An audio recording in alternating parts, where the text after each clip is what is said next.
বর্তমান সময়ের ওয়েদারটা একটু অস্বাভাবিক, অনেক বেশি মাত্রায় গরম।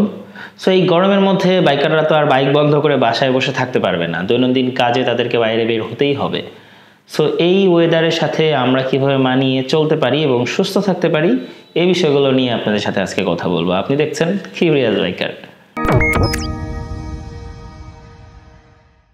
অতিরিক্ত গরমে মোটরসাইকেল চালানোর সময় আমরা একটু স্বস্তি ফিল করার জন্য মোটরসাইকেলের ভাইজারটা মানে হেলমেটের ভাইজারটা আমরা উঠিয়ে চালাই।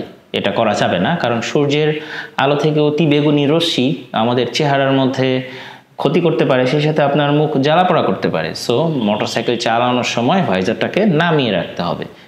দ্বিতীয়ত, আমরা এই অতিরিক্ত গরমে চেষ্টা করব এমন সব রাস্তা বেছে নিতে যে রাস্তাগুলোর মধ্যে ছায়া আছে, এবং একটা না অধিক লম্বা সময় ধরে আমরা মোটরসাইকেল চালাবো না। এরপরে আমরা আমাদের রাইডে আমরা পর্যাপ্ত পরিমাণে পানি পান করব। আমাদের ব্যাগে আমাদের পানি থাকতে পারে, সেই সাথে লেবুর শরবত, মাঠা, জুস, এই ধরনের খাবার মানে পানি জাতীয় খাবার আমরা অনেক বেশি পরিমাণে খাবো।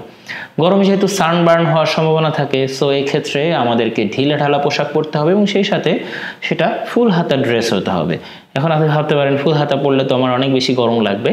সো এক্ষেত্রে আপনি লাইট কালারের ড্রেস পরবেন। যেমন ধরেন আপনি একদম কালো কালারের ড্রেস পরা থেকে বিরত থাকবেন, কারণ কালো কালার সূর্যের আলো অনেক বেশি পরিমাণে শোষণ করে।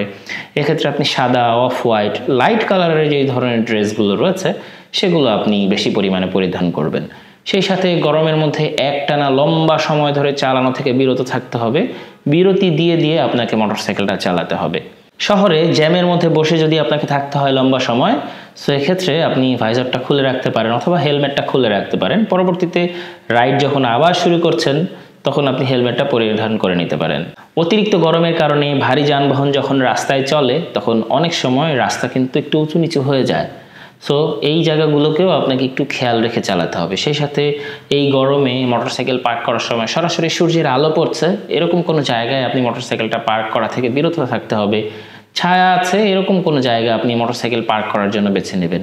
সেই সাথে এই গরমের মধ্যে আমাকে সবচেয়ে বেশি যে জিনিসটায় নজর রাখতে হবে সেটা হচ্ছে খুব দ্রুত ওয়েদারের পরিবর্তন করা যাবে না। যেমন ধরেন আপনি অনেক গরমের মধ্যে মোটরসাইকেল চালাচ্ছেন, এবার আপনি অফিসে চলে গেলেন এবং হুট করে আপনি এসি রুমের মধ্যে ঢুকে পড়লেন। সো এতে আপনার শরীরের মধ্যে কিন্তু বাড়তি প্রেশার পড়বে, বা আপনি এসি রুমের মধ্যেই ছিলেন, সো হুট করে আপনি গরমের মধ্যে নেমে গেলেন, এটা করা যাবে না। আপনি এসি রুমের পাশে একটু দাঁড়িয়ে থাকেন, দরজা থেকে যে বাতাসগুলো আসছে সেই বাতাসগুলো নিয়ে আপনার শরীরটা একটু তাপমাত্রা সহনশীল হোক। এরপর আপনি ভেতরে ঢুকলেন অথবা বের হওয়ার সময় একটু দাঁড়িয়ে থাকলেন, তারপরে আপনি আবার মোটরসাইকেলের কাছে গেলেন। মূলত গরমের যে অতিরিক্ত যে তাপমাত্রাটা রয়েছে এটা আমাদের শরীরের সাথে মানিয়ে নিতে হবে আস্তে আস্তে, হুট করে পরিবর্তন করলে চলবে না। সো আজকে এই পর্যন্তই। যারা ফেসবুক পেজে দেখলেন ফলো, যারা ইউটিউব চ্যানেলে দেখলেন সাবস্ক্রাইব করতে ভুলবেন না।